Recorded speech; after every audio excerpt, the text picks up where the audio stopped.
Everyone hits a bump in the road. What do you do with it? Be inspired as we explore the ways people experience, navigate, and manage the ups and downs and twists and turns in this road trip called life.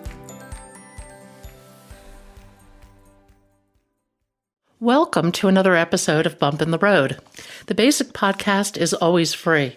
We also have a premium subscription called Bump 2 that lets you listen in on extended behind-the-scenes conversations with our guests. Check it out at www.bumpintheroad.us.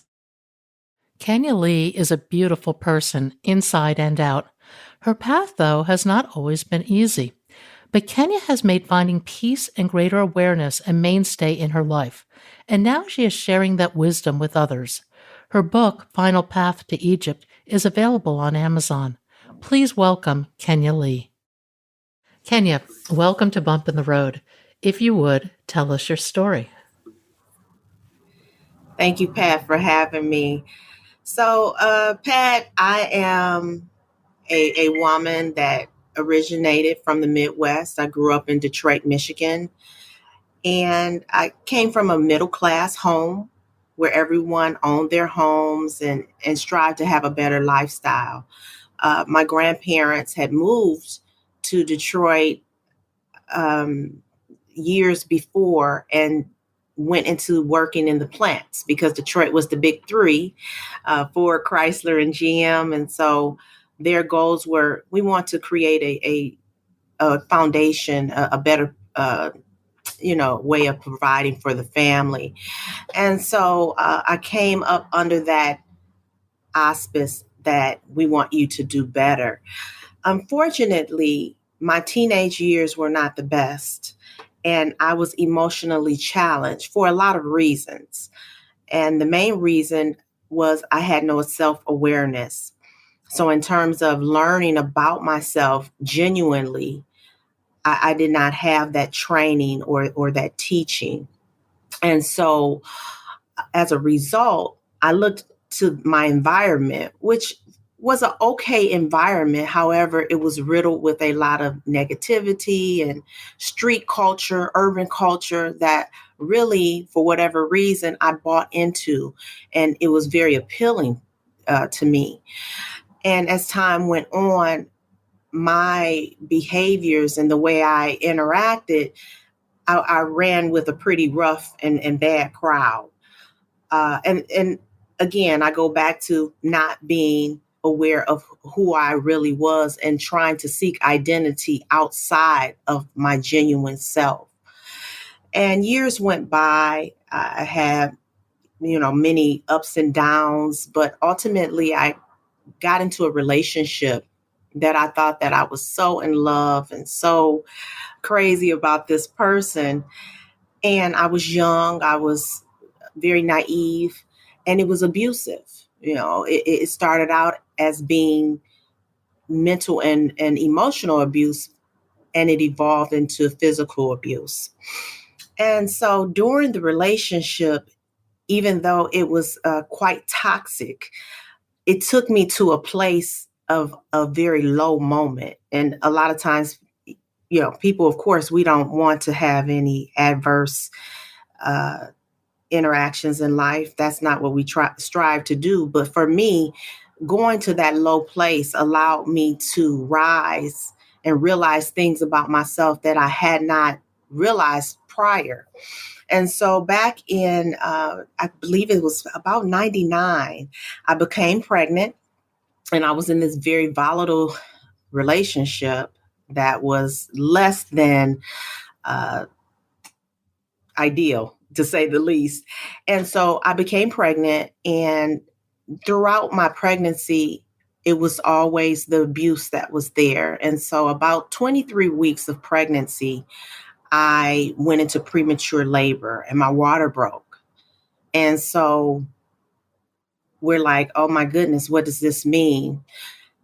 So going to the hospital, it switched. I'm going to the hospital. I'm trying to see what's happening. I was informed this baby is not going to be viable. You're going to have to deliver it. But back then, technology was not what it is right now to allow a fetus to come forth so early and not have issues. And so I went through about 10 hours or more of labor, and I delivered a little girl. And at that moment is when I thought, what is going on with my life? Why am I witnessing this? Why is this part of, I was a young girl. I was in my early 20s, no health problems, no issues in terms of health. And so I had her, I held her, and that was the pivotal point for turning for me. And I said, something's wrong here. All that I've been tolerating and not putting myself first and prioritizing everything and anything else above me has to change, because look at what's happened. And so I named her actually Faith. And that is how my organization was born years later, of course, Faith in Girls. And so, I am a firm believer that life is going to happen. There's no way of stopping a lot of things that we may not look at as ideal, but what we do with it is transforming. And so I began to go on research to discover who I was, because her coming gave me the strength to look at myself and say, you're important. It was a life-changing event. And so since then, I went on a journey to find who I was genuinely, not looking at what's in the magazines or what's online or what's cool, but really worked tirelessly to go within to find out, Kenya, who are you? And so now, fast forward years later, I work with other women, helping them to figure out who they really are. Because a lot of times in everyday living, all of the things that are quote unquote normal, or what society gives us as being normal, are not exactly for everyone. And if we don't take the time to go within and figure out who we really are, and what are the important things, and disregard the garbage, I call it, so to speak, we're in a world of trouble. And this cycle continues and continues and continues. And so, coming from that neighborhood, middle class family, without those tools, very fundamental tools that you would think that anyone would have, but I didn't have them. And a lot of women that I meet, they don't have them. So that's who I am, a Actually, woman that. Mhm. no, no, no. I don't think that you're unique in that way. I mean, certainly my path has been one of delayed development, big time. We don't teach tools of self-awareness. We don't teach anything about it. And yet it's such a critical piece of who we decide to become as we go through life. It's true. And so by the time a kid is 5 years old, they know how to brush their teeth every day, to floss, what it means to maybe skin their knee and say, oh, I need to clean this off and put a Band-Aid on it. But they don't have those tools of what it means to be self-aware, what it means to be present and in a place of understanding their emotional stand. And I think that should be a focus, emotionally understanding who we are. And that gives, it gives so much to your life going on. And so oral hygiene is a part of our learning. I think that emotional awareness and understanding who we are should be part of it as well. How does one go about this process of developing self-awareness? Pat, first of all, you have to be honest. You cannot rely on things that you've been relying on, what your mother said you were supposed to be, what your dad, what his aspirations were for you. You have to say, what makes me happy? Who am I? And in doing that, I teach women to journal to write down your thoughts on a daily basis, to keep a tally of data, collecting data from yourself, of, having a clear cut and concise piece of who you actually are, what's going wrong, what's going well, what would you like to change, and in having that, you can develop a plan of action for short-term goals, long-term goals, whatever it is that you see uh, to be helpful. But you first have to assess and see what's going on. And sometimes that takes a bit of time, that takes effort, and it's a daily practice. Even right now, that's what I do.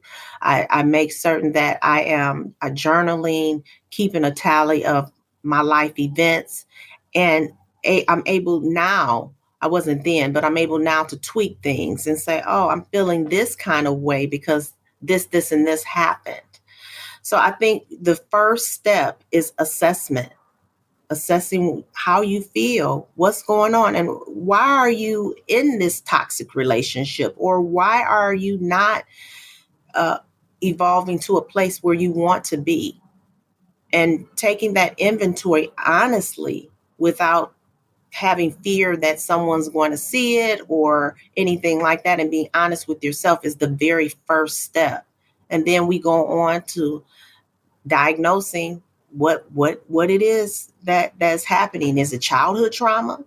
I don't know many people that will say they did not experience some form of trauma, whether it be physical, mental, emotional, and that stays with us on a long term. So if you identify these things, you have to take the steps to rectify it, because it will stay with you until the day you leave the earth. So the suffering will continue without taking steps to identify and doing something about it. You're so right about that. And I think the first piece, which you alluded to, is recognizing your emotions because they are telling you something. And I think too often we get so busy and distracted in this world that we just kind of block that off and we keep going. And we do that to our detriment. Absolutely. So when you're sad or feeling a bit depressed or not at a level where you want to be, most times people will say, cheer up. It's okay. Just move on. Well, that's true in a sense. However, you need to sit in that and understand, why am I feeling like this? What is it that I can do to change it? This disappointment that you're feeling is happening for the reason of, not for anything bad. Emotions are not bad. Anger is a symptom of what's happening beneath the surface. So is fear. So is anxiety. So these emotions are helpful in determining what's actually going on within. So a You lot of times people will not, anything that makes us uncomfortable, we don't want to do it, right? Who wants to be No, uncomfortable? but But it's the those things that make us uncomfortable, uncomfortable that will help us. absolutely, those uncomfortable moments create that vulnerability that we need to be able to take inventory of what's happening, to push us to a greater way of life. When you were in that relationship and pregnant, and you said you hit a low spot, what did you learn from that low spot? That low spot gave me, I was, Pat, I was the weakest at that moment when losing that baby. And yet I felt the strongest all in one. And so that is a heck of a duality. However, when I look back on it, the act that had happened had opened up a piece of me that allowed me to really examine what's happening here. So, you know, when you are at your lowest, there's no place else but to go up. So, me investigating and assessing all of the things that I was going through and looking at this child that was perfect in every way, but breathless, that was a pivotal point that said, we got to do something a little different here. This is not healthy. This everything that you've been engaging in, this is not what should be happening. So I encourage and invite people that are going through a tough spot not to think that it's going to last forever, but not to discard those rough patches or those bumps in the road, to embrace them as a positioning of getting to where you want to be on the journey, because nothing's going to be smooth sailing. It's just the way it is, and we have to accept that. Yeah, I think so too. I think that actually, the more you seek an authentic life, the bumpier your road is going to be. Mm-hmm. Mm-hmm. Not, But not to discourage anybody. how much more fulfilled though would it Oh, be as oh, no well? question about it. And I think that it's an ongoing process that as you go through the years, you get to know yourself better, and you keep stripping away these things that aren't real or that don't work. And as you do that, you start to find who you really are. And that's a wonderful, wonderful gift. It is, as opposed to living by default. That's what I term it. When you live by default, you're letting life live you. You're not living life. And so you're just doing what is expected of you. You are setting out to have a great career, make those academic strides, be the picture perfect mom or wife, without exploration of what really matters, yourself. Society has really geared us in a way that everything outside of us is more important. And even when we talk about the medical sector, when you deal with mental health versus physical health, no one that breaks their arm would ever be told not to go to seek treatment for a broken bone.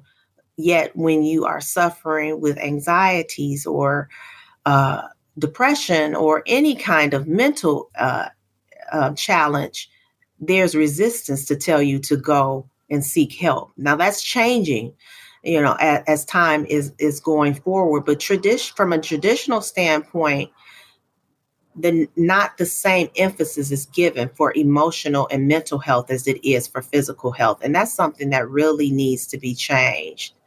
And we need to focus in on our inner before we look outer for everything else.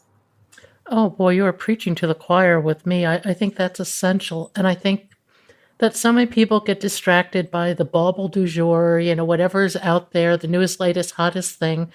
Yeah. And they're just like ping pong balls bouncing off of this and that. And you have to still yourself, I think, in order to start a path of greater self awareness. I'm a huge fan of meditation, and I know you meditate too. Yes, I'm a daily Vedic meditator and have been for almost over 10 years now.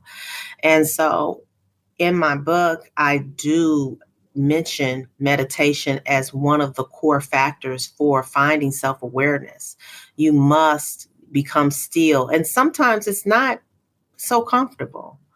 But in doing that, you allow your mind and brain to connect as one, and the way you interact and the way you feel outside of meditation is what keeps you going. It's what keeps you going, and what makes things more crystal clear in terms of clarity. So you have to, if you it's like a computer that never gets reloaded, our brains. If you're running a computer 24/7, you never do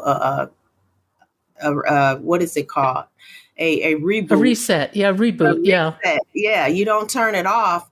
It's going to run a little slower. It's not going to give you the functionality that it would if it was at its optimum. That's the same with our brains.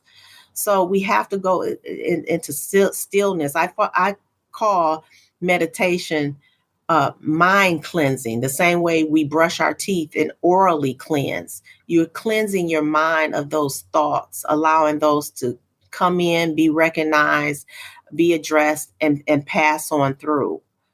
So it's a very, very key piece in the Trinity strategy, which strategy that's what I speak of in the path to Egypt. I know meditation for me has been game changing. And I think the thing that I find so interesting about it is once you still your mind, then you can see your thoughts and then you can choose. You can't Yeah, choose until you have contrast. You were talking about duality before. It's like you don't know hot until you know cold or dark until you know light. Well, you don't know peace and absolutely. until you can recognize the busyness that goes on in your mind. And when you have peace and you experience that, and then you see the busyness, it's like, oh my gosh, I had no idea that all this nonsense was rattling around in my brain. And I Hmm. think that once you experience that, the drive towards peace and stillness is undeniable. Undeniable. Uh, when you look at studies that are done on monks, and they do it on a completely different level of stillness of the mind and taking away worldly possessions, the happiness and the peace that comes about is phenomenal. And you're wondering, oh my God, this is how can these people strive to do this? But the peace and enlightenment that it allows you to gain is it's almost undescribable. So with meditation, and it doesn't have to be any long drawn out practice, but it must be done with consistency. You can start out. I have women start out with 15 minutes 15 minutes a day, and then evolve to the 20 minutes twice a day, because I do feel, for me, that morning and evening is very important, because there are two separate times of the day. And so we need to purge away these thoughts and get more inclined to what's going on in the morning and after the day has uh, went by us. But just doing that gives such emotional clarity and ability to feel better, and a lot of times stop suffering.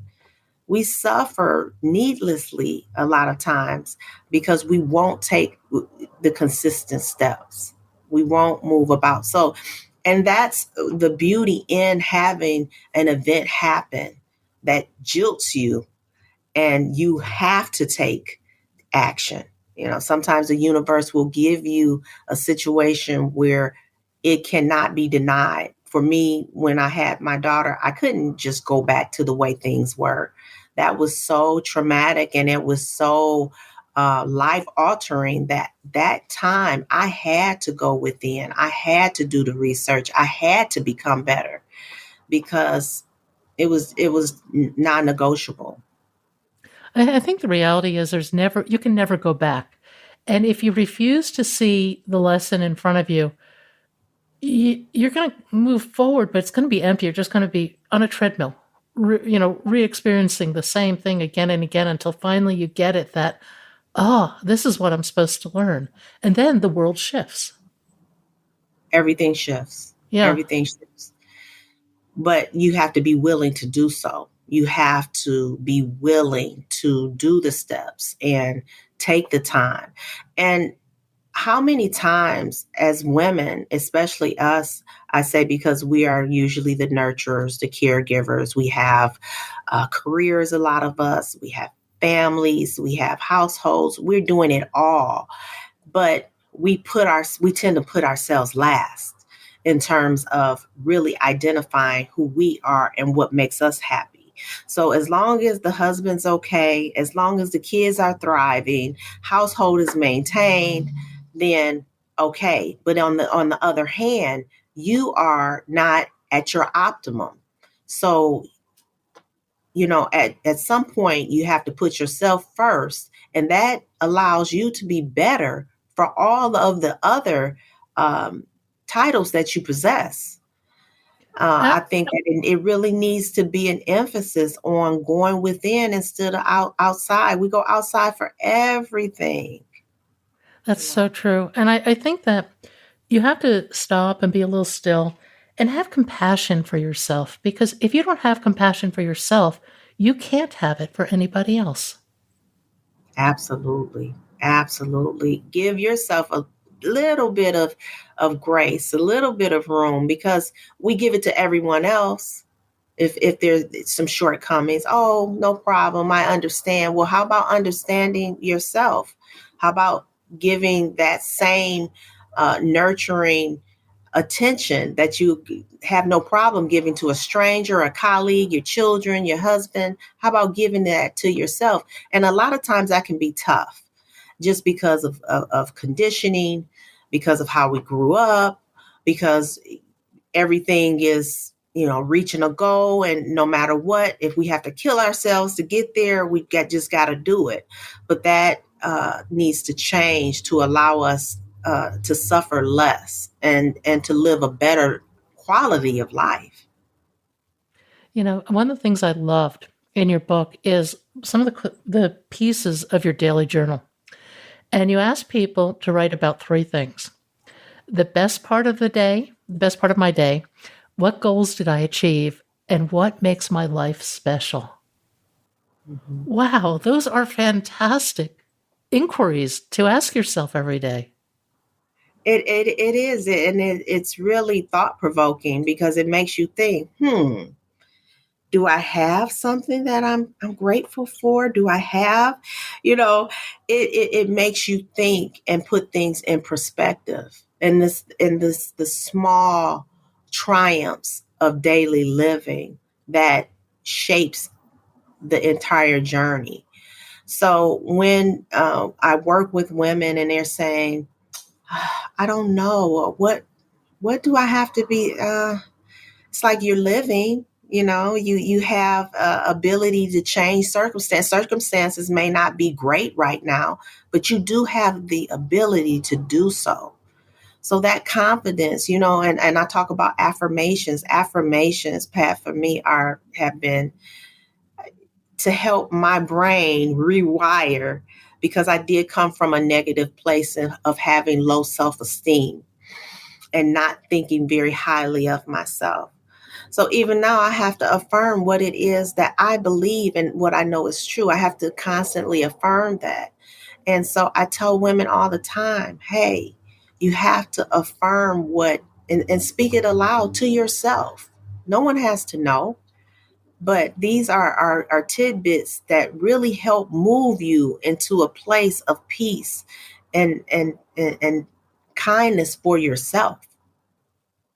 I'm going to ask you one of your own questions to you. What makes your life special? What makes my life special is every experience that has gotten me here. The ups, the downs, every experience that I have tackled, so to speak, and I have somehow gotten the courage to um, piece out and dissect. That's what makes my life special. And also what makes my life special is and grateful is having the ability to work with others that come from similar backgrounds, women that need a sounding board or need some tools that have worked for someone. That's what makes it super special for me. If you could rewrite your story, would you? I would not change a thing. And someone else asked me that, Pat, not long ago, and we were talking about maternal fetal loss, and they said if you had it to do over again, and I said for a long time I had a lot of guilt that maybe my behaviors and things caused this, because we blame ourselves for things that don't go right. But looking back on it and knowing what I know today, I wouldn't change a thing. And they said, even the child not being viable, I said, even the child not being viable, that happened to help me to get to a place where I needed to be of purpose. Had that not have happened, I may have gone, and I would have continued a life of unhealthiness and ultimately not been productive, not been healthy. Now I am at a place of being healthy, of being productive, of being able to help someone else. So I would not change a thing. She came so that I could have a life a little bit better. So all the triumphs that I had, most of them came from triumph. I mean, most of the triumphs that I had, most of them came from trauma. So it's just what it is, but I wouldn't change a thing. And now you're helping other people along the path. Yes. And I'm so grateful to be doing that. I think that it's my life mission, it's my life purpose, because when I look at everything that I overcame, it's almost like, how dare I not give what I have discovered or teach what I have learned during this process. So that is the most humbling thing, to have that kind of purpose, to be able to connect in my vulnerability, because it was times that I was ashamed that I was tolerating such behavior, ashamed that I was engaging in such life destructive behaviors. But embracing all of that has gotten me to a point to be so grateful for those shortcomings, to be able to give to the next person and help them on their way. Thank you for listening. I hope you'll support this podcast by becoming a Bump 2 subscriber. Buy us a cup of coffee. It's your support that makes this podcast and website possible. I hope you found something in today's podcast that inspires you along your own life's path, because sometimes a bump in the road is actually a portal into a more conscious and meaningful life.